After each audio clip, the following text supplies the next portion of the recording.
This is a journey into sound. A journey which along the way will bring to you new color, new dimension, new values, and a new experience. Welcome to the Ghee Spot Podcast. I'm your guide, Katie Silcox, bringing you your weekly self-love soundbite. Join us for conversations around sex, spirit, and all things self-care. All things self-care. All things self-care. This is a journey into sound. Uno, dos, tres, cuatro. You are a Ghee Spot Podcast with Katie Silcox. Hi, everybody. Welcome to the Ghee Spot. Before we start our amazing show that I have in store for you guys, I just want to say a quick shout out to our sponsor, Ayurveda Ghee, the best ghee on the planet. We love their ghee. We use it in everything that we make here at Shakti School. I just made some khichdi in the Instapot this morning with Ayurveda ghee. And they have a really amazing Ethiopian spice ghee that I use a lot for savory stuff. My guest is here nodding her head. So Ayurveda ghee gives everybody who listens to the Ghee Spot a special offer code. So make sure to check out the show notes and get the special offer code and order up your ghee. So I have a dear friend here. We've known each other from back in the day as a very special guest on the Ghee Spot. Today we are so honored to have Meredith Klein, who is the founder of Pranaful. She's a Los Angeles-based chef and Ayurveda lifestyle coach. She's also one of our very favorite teachers at Shakti School. She teaches in both level 1 and 2. And she's also the celebrated author of one of my favorite cookbooks, Kitchen Ritual, Recipes to Inspire the Art and Practice of Mindful Cooking. And so Meredith's website, pranaful.com, is also something we'll include for you guys in the show notes. You're going to want to make sure to get her book and head to her website for amazing recipes, Ayurveda inspired. And I have to add to that, I met Meredith years ago. She was the chef at a retreat that I was, I think, teaching or attending in Northern California. And I remember she made the most amazing Brazil nut crust dessert. And I just thought, wow, who is this creative goddess? So hi, Meredith. Welcome to the Ghee Spot. Thanks for having me, Katie. It's great to be on the podcast that has the best name on the internet. It really does. We get a lot of fun comments and fun looks when I say the name of the podcast. So, okay, I'm just going to jump into it. So we will have Meredith back to actually talk about what she is an expert in perhaps one day, which is cooking and the psychology and spirituality of eating. So it's a little bit of a random topic, but it's universally inspired because it happened in the moment. And it was so impactful to me because I thought, basically, I'll just tell our listeners the story, Meredith, which is I was on Instagram and saw your post that you wrote, I don't know, a couple months ago maybe. And I just thought, oh my God, this woman is so brave. And I was like, let's bring her on the Ghee Spot to talk about it. And so she posted something, and it was literally just the following. I'll just read everybody the Instagram post. And it says, "Thanks for reaching out. I'm already booked for an event that weekend. I'm not sure if the intention of this request was to procure free services and food in exchange for, quote, exposure, but that is how your request reads to me. On behalf of all chefs out there, please know that we work for cash like any other professional, not exposure. Feeding 50 people is no small feat, and at paid events, it is standard to budget in a chef and food costs." Meredith, I won't read what you wrote on your Instagram, but can you tell us the story of this post and what's going on? And I think it's going to help lead into a deeper conversation that I want to have, and I think you would love to have as well. Totally. So this was just one of the latest. I'll say this was not an isolated event. And I think for all of our entrepreneurial mamas out there, this is something we know really well. But it had come on behalf of, I don't even really know who they are, and I looked them up after the fact. but it's yeah, a we husband don't need to name names. Yeah, definitely not. But it's a husband and wife team that we're doing some big event in LA all about empowerment. Oh, I love it. You know, self-development and growing your business and just like rocking your whole world. And the irony. Yes, it's always ironic like that. And so basically the other thing that post doesn't really allude to is that the event was a week out. So like they were scrambling at the last minute. So this is purely coming out of this place of desperation. And so the request had been to provide food for, I think it was 50 people for a whole weekend. Like we're not talking about just a lunch. We're talking about 3 meals a day for 50 people over the course of 3 days. So like they would buy the food and you would just cook it all up? No, it was very clear. Like you would also buy the food? That's crazy. Yeah. So basically they're asking me to take a loss because it's one thing if it's something that I want to donate my time to, but then there's these hard expenses. The other thing, of course, and this is kind of ubiquitous across these requests, at least in the food world, is that it's for an event. It's not a nonprofit event. They're charging a very high ticket price. I think the tickets were between, $1,200 and $1,750 for the weekend. So there's certainly, obviously there's expenses like the rent for the venue and things like that. But doing some basic math, they could have paid a chef. Right. So the reason I brought Meredith on to talk about this, you guys, is that one of the things that happens when you are in the service industry, particularly, and I can only speak from my experience because I work in the world that I work in, but particularly in industries related to spirituality, alternative healing modalities, alternative medicine, and what have traditionally, unfortunately, been more women's work, are often asked to work for free or to work for a ridiculous amount of money, and my favorite is to work for exposure. And so I think it's just really important that we begin to have these sometimes uncomfortable and honest conversations in the yoga world and Ayurveda world and the spirituality world and really in general, right? About what we're worth. And one of the things that I experienced, I've been in the yoga industry since I was, I've been teaching about 15 years. And initially I would be given the worst time classes. I would get the 6 a.m. yoga class and I would be like, you know what? Hell yeah. Like I'm a new teacher. And I was so happy to get that 6 a.m. yoga class and go and teach to 2 people because I was getting my chops, I was learning how to be a yoga teacher and I was establishing a name for myself. Then later I may have done a couple of gigs for exposure, but as I began to build up my expertise and my time and all of the many thousands of dollars and hours that I'd invested into my own education in it, that started to shift more and more and more. And so I think it's important, and you may be able to speak to this too, to talk about, well, when does it make sense to maybe do something for free or do something for exposure? And then at what point does it become actually an energetic incongruency? Totally. Yeah. And, this is a debate. There's a group I'm part of in LA online. And this is kind of a constant topic because people will post something asking for like either a really low rate or exposure. And there's always people willing to do it. And then there's like this, contingency of ladies who are like, wait a second, like we need to pay people like this, uber high rate.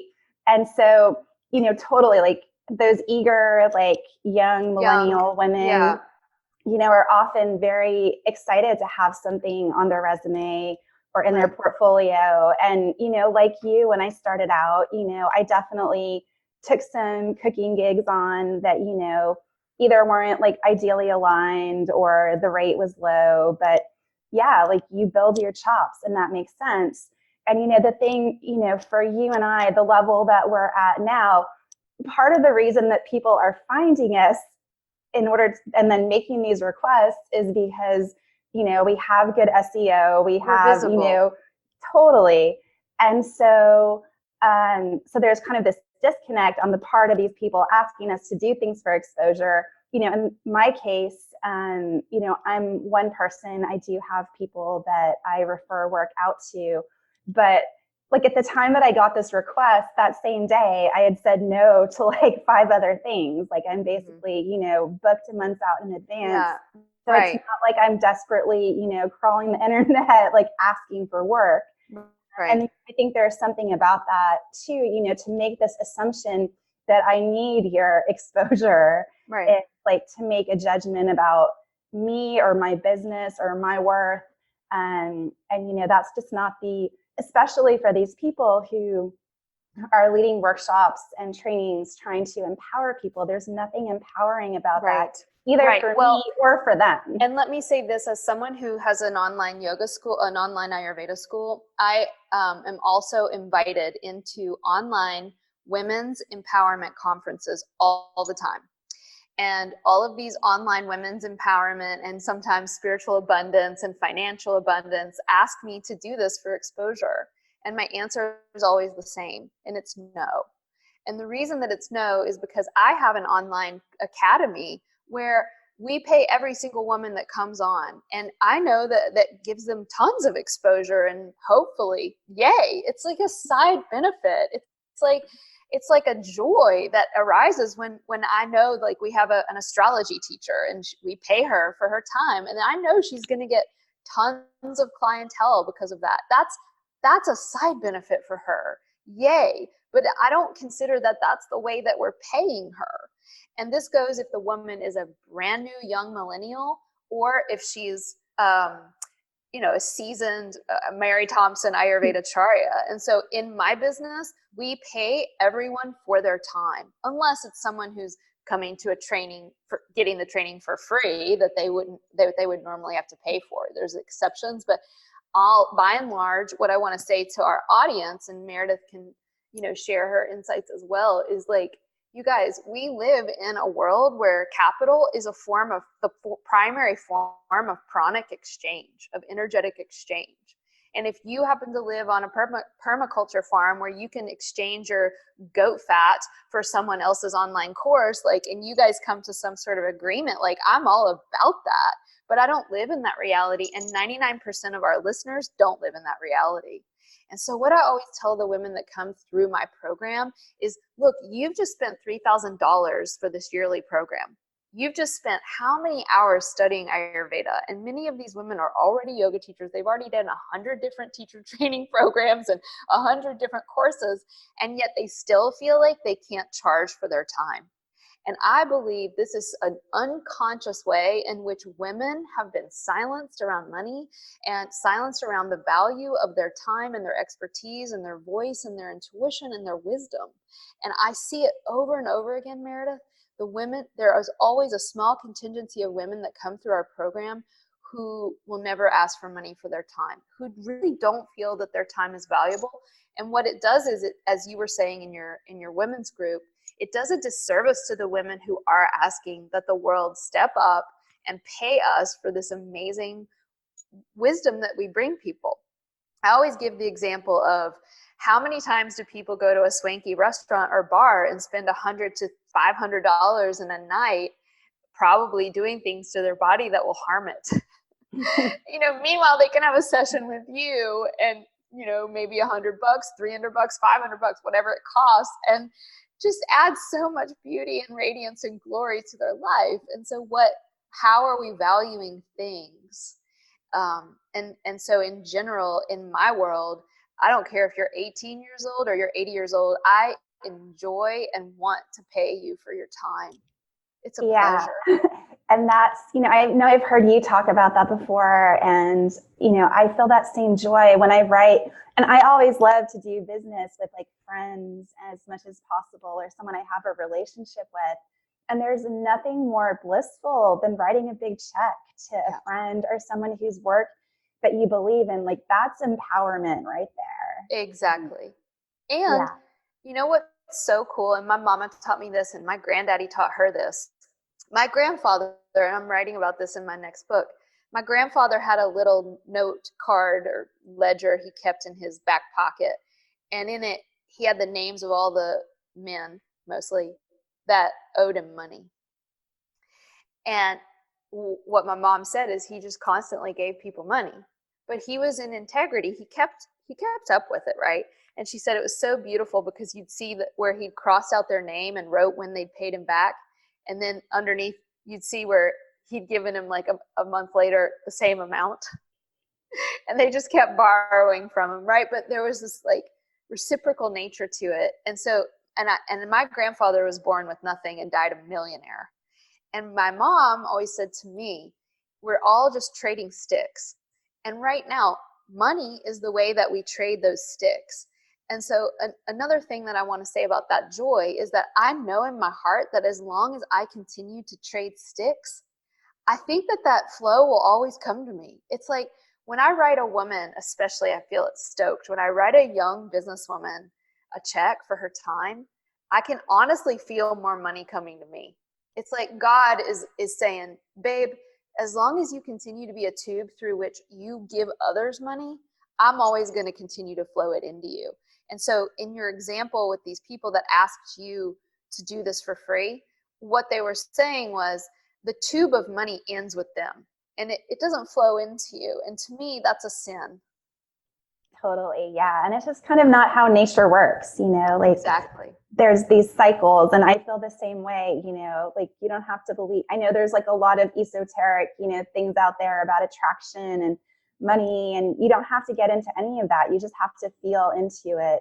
And, you know, it's the spanda of money. It's the coming, the going, and there really is that joy, you know, and something, you know, I think there's some mantras that I just have in my own life. Like when it comes to asking, you know, for my worth, one of the just kind of lines that comes to me anytime I'm making those asks or sharing pricing. And this comes from one of our other Shakti school teachers and my dear sister, Dr. Siva Mohan. I remember years ago, we were at the Korean spa talking about our businesses. And she said something like, you know, I'm a luxury service.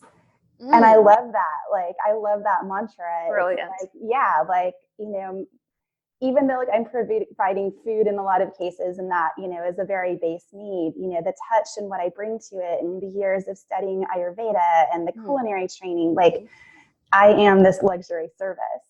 The other thing I wanted to say that, you know, these posts that I made about this particular exchange generated a ton of feedback, you know, from people, you know, in all the fields that you mentioned. I had tattoo artists, visual artists, massage people, you know, just, this is such a common experience. And one of those commenters said, you know, in my industry, we call these people assholes. So, you know, take away from this conversation, don't be an asshole. You know, and I think it's also fine to say, you know, there are situations, and I had, I think on Facebook, a friend of mine who's like the PTA president at her school is like, you know, sometimes I ask people to donate their services for our like fundraiser. And I want to say, you know, there's situations like where it's a nonprofit or, you know, I recently donated time to like our local university talking at their career day about, you know, careers in nutrition. And that's a totally different ballgame. Completely different ballgame. So I just want to say, like, if you're doing something charitable, like, you shouldn't feel like you're just asking. And the thing is that those people are never saying like, oh, I'm going to give you exposure the way that these, you know, empowerment gurus are. So, you know, I think that makes sense. I think it also makes sense, you know, if you're in a situation and just, you know, there is a lower budget or, you know, you're trying to give scholarships to bring people in. You know, I work with some groups where there's like just this charitable focus and we find a way to make it work. But there's always an offer of something that isn't just exposure, whether it's a trade of services. You know, I do like engaging some of that. I can't do it all the time. It doesn't pay the bills. Right. You know, everyone listening, Meredith's talking about a central tantric principle of nature. And that is energy must flow and there must be equality of giving and receiving, or consciously or unconsciously, we will create friction with one another.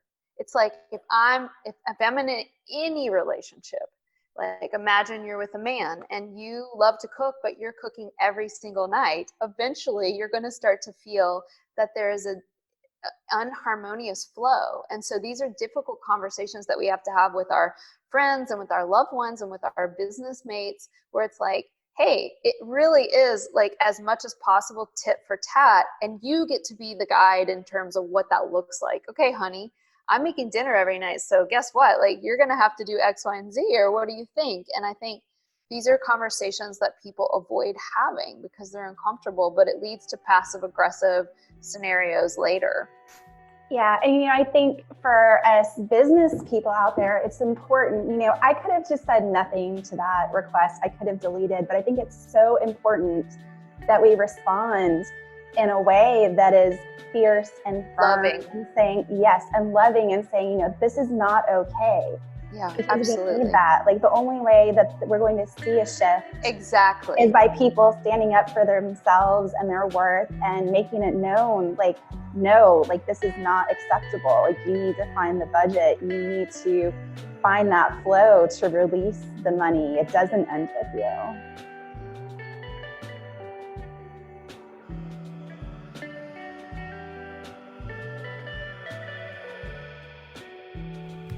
Hi there, this is Amaury, Program Manager at Shakti School with a quick update. If you know you're ready to go deep and spend a year learning with us, the next session of Ayurveda School starts in January, and the deadline for registration is December 31st.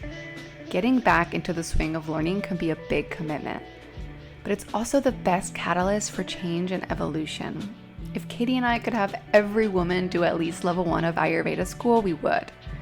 It's a year-long program that will both nurture and challenge you in the best way. It's everything we should have learned as beings with bodies and psyches that we were never taught in school. If you want to have a chat with me about whether this program is right for you, you can put a free call directly on my calendar at calendly.com/Shakti School /free coaching call.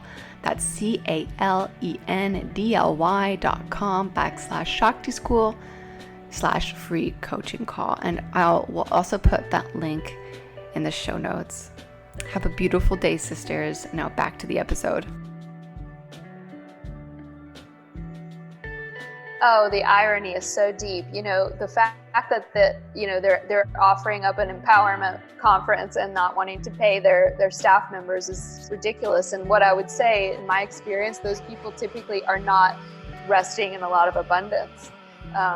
And that happened to me with a known yoga conference where the people that ran the conference, I don't know their financial situation, but I can imagine it's probably different than many of the yoga teachers that they had invited to come. And at the end of the conference, which was a hot mess, first of all, they didn't pay anybody for about a year afterwards. But one of the things that was such a ridiculous, I had all these yoga teachers, spent my own personal money to fly myself there, put my own personal money up to stay in a lodging, put my own expenses up to pay for my food, etc. Wasn't paid for a year after that. And then when finally they found the money to pay us, they asked me if I would like to donate it to their charity. And so I just think, everyone out there listening, don't be an asshole. And most people who are young, especially young entrepreneurs, don't ask them for their time for anything other than cash, because we have to support our young entrepreneurs. I'm now 39.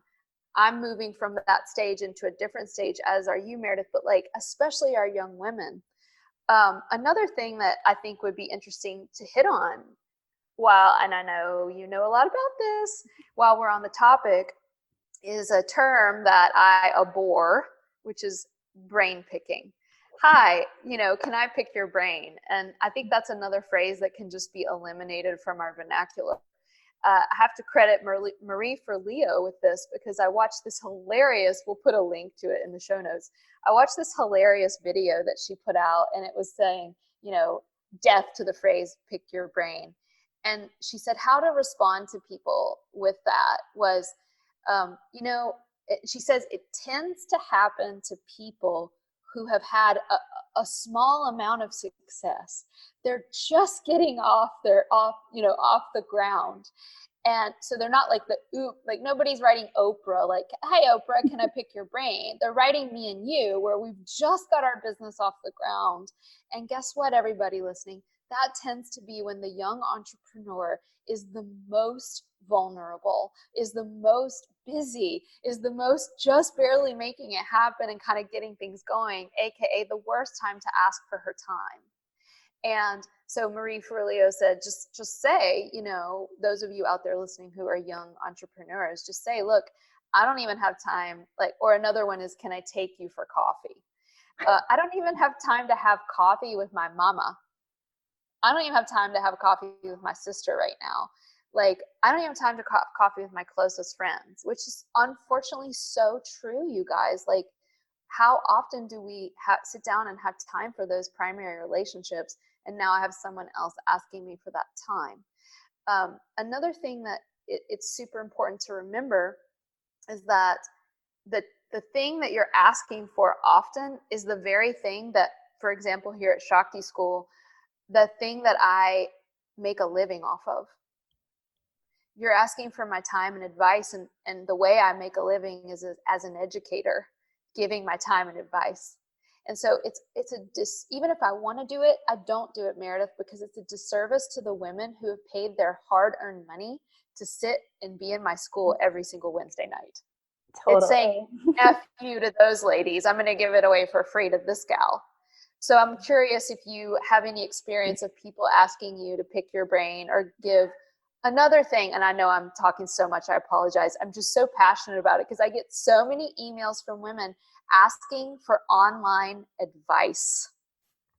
Yeah, and I get both of these, and it's about being firm. When I get can I pick your brain, I refer them, here's my page where I have information about the consulting that I do, and this is the rate per hour. Exactly. Send them straight to your consulting page. And then if somebody wants Ayurveda health advice, it's great, here are the packages, tell me which one you want, and we can meet. And it's with Ayurveda, it's funny with Ayurveda, especially because even if I wanted to just answer somebody's Instagram message or Facebook, there's a bajillion questions I need to ask them before I can even give sound advice. So totally inappropriate. Everybody out there listening, we love you. If you are an asshole, now is the time that you can up-level yourself. We aren't throwing off on you, sister. We're educating you. And guess what? So many people are going to want to give you so much more of their time when you are respectful about it. And, another thing I do, because I don't do one-on-one sessions at this moment, Meredith, is here's another thing, you guys. If there is an expert in your world that you want to ask advice from, here's what I did. And I think I've been really successful because I've paid every single mentor I've ever had money. I love it. It's so clean and clear. Hey, Rod Stryker, I want an hour of your time. Here's X amount of dollars. It's clean. It's clear. Hey, Dr. Claudia Welch, you are my hero. I wrote Dr. Claudia Welch an email, Meredith, and it said, you are a rock star. I want to be your apprentice. How about we meet XXX, and how much would you charge me? And she wrote, hey, cool. Okay. How about this amount? And I was like, yay. And so I had this incredible one-on-one mentorship with Dr. Claudia Welch for 6 months. I learned more in that. The thing I learned with her in those 6 months is worth so much money. I never would have been able to do that if I had just picked her brain. And so what I really want to impress upon people is if there's an expert out there, go take their workshop, then ask them some advice. Go sign up for their webinar and then ask questions. I have an $18 subscription program where I do a live Q&A with Katie Silcox for an hour where I answer all your questions. If you can't pay me $18 a month, then we have to look at what is that relationship to money and valuing others, particularly women. Totally. And that's been my experience as well. Anytime, I've always paid my mentors as well. And I would say I get, at least quintuple the value back. I did a session with Mary Thompson earlier this year, wonderful Shakti school, Ayurveda Charya, and the things that she's told me, and the trains of thought that they've taken me on, and the benefit that I've given my clients. Exactly. Half an hour of her time, it's just, it grows. Again, it's the way that nature works. You make that exchange, and then it begins to bubble. So I totally echo that. And if if you want to write in your request, make it very clear, let me know your rate for doing this, so that it's clear to me that you're not just being an asshole. Yeah, I appreciate. Here's a great line. And guys, let me say this, and it's kind of funny, but I heard this from Gary Vee, who's this incredible social media entrepreneur, and he was like entrepreneurs want just to know that you value them and that you value their time, because we are so busy and because we do have so much on our plate.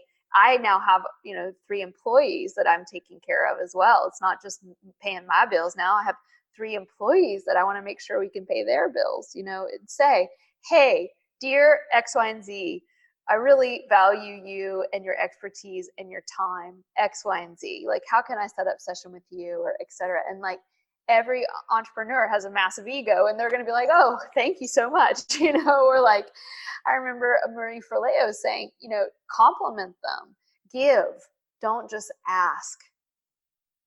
Yeah. Don't be an asshole. It has so many meanings.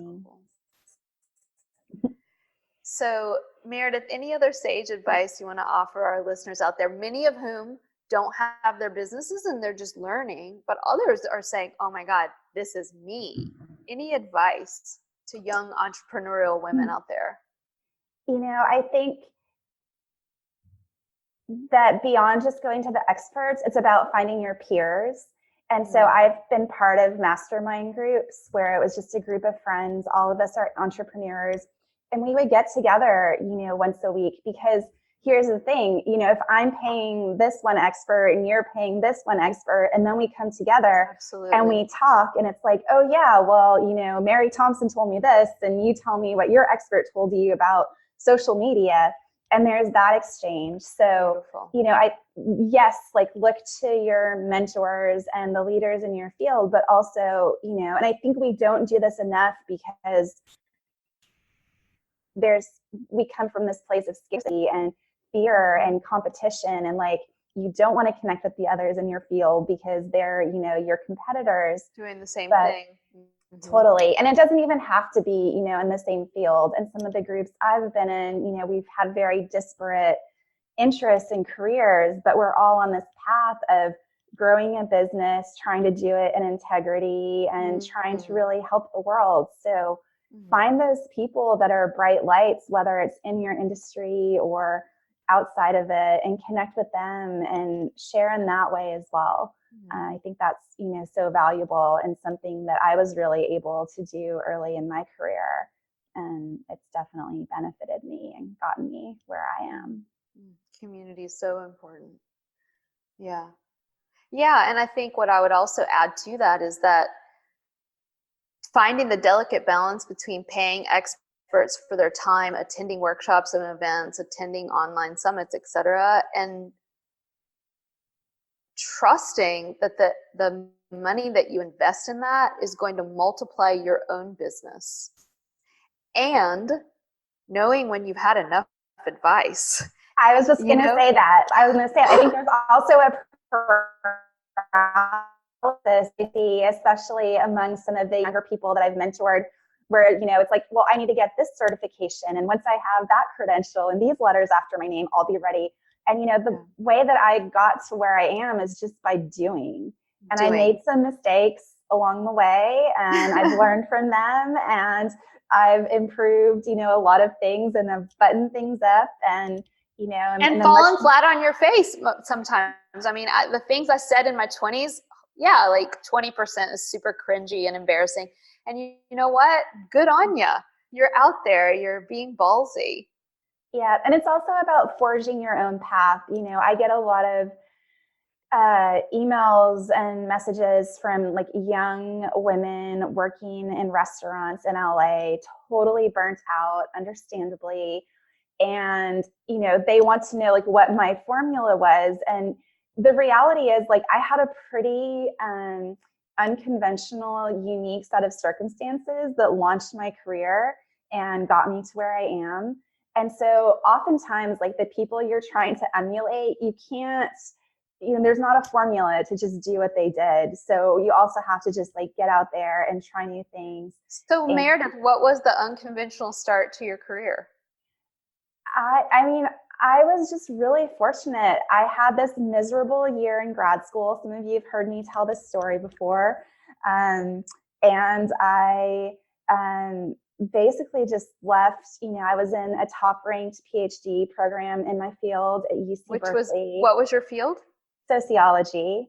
Okay. And I was completely burnt out. I knew it wasn't sustainable for me to do this another 5-6 years. And that year I had really like gotten into yoga and developed my yoga practice. And I could see like the incongruencies between like my school life and my life outside of school. And I basically just left on like a whim. I was just like, I'm going to do something with food and yoga, and I don't know what it is, but I'm going to do it. And I met our dear friend, Cassandra Fox Walker, like a month or two later. And we just started working together on these little retreats in Sonoma.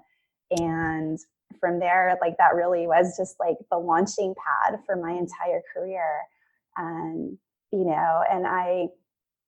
I think just everybody has different circumstances as well. I had things in place. I had some corporate work I was able to go back to and do to tide me over. You have to look and be resourcul. Like, what do I have that I can use, instead of like, how do I try to be Meredith Klein and do exactly what she did? And it doesn't work that way. Exactly. You guys listening, it's so much about being resourceful and scrappy those first couple of years. Like when I first started off teaching yoga in San Francisco, I was teaching like 12 classes a week. I was selling organic rice at the farmer's market every single weekend. And, living with my boyfriend who was like working an admin job that he hated while he got his Ayurveda certification. So like, it's not like you just quit your job and tomorrow you get to be this amazing thing. Like sometimes there are interim periods in that cocooning developmental stage. Absolutely. Yeah. There's some sacrifices and trade-offs. And, the reason that you and I have gotten to where we are today is that we made those and we acknowledged those. So I think that's something also, if you're starting out in your career, is, where can you make those trade-offs? Where can you be saving money? Like, it's just being super resourceful.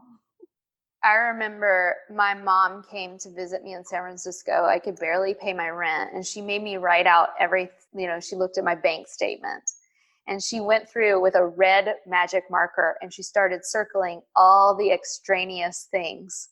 And it was like, Pete's tea, which we don't have Pete's tea here in the South.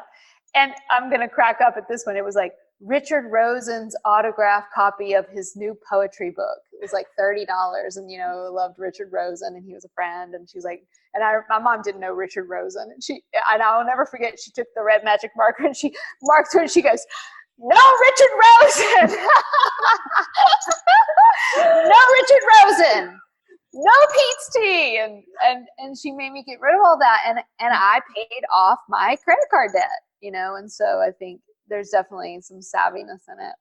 Well, Meredith, it has been an absolute pleasure to have you on the Ghee Spot, and we'll definitely have to bring you back in to talk more about your love of food and the psychology of eating at some point. But I think that it was really perfect for you to come on and talk on this topic.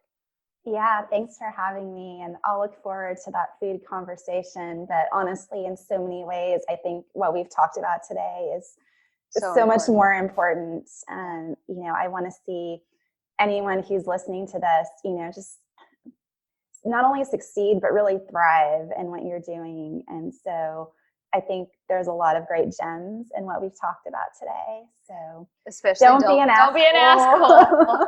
Meredith, do you have anything coming up you want to let our listeners know about? How can we support you at the Ghee Spot? It's the holidays are coming up. If you need a great gift, especially for somebody who feels time starved to be in the kitchen, the average American, I think now is spending less than 20 minutes a day preparing all 3 of their meals, which is like a ridiculous statistic.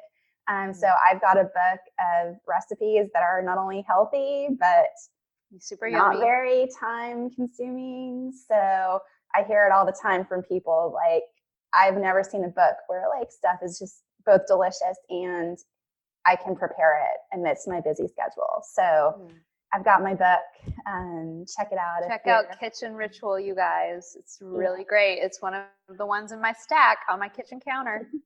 That makes me happy to hear. And yeah, I've got recipes on my site.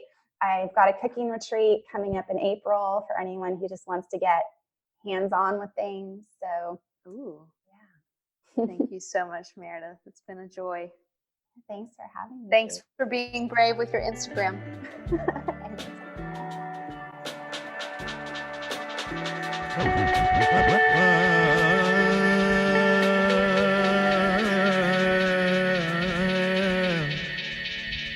फूटे फूल अपन सूखे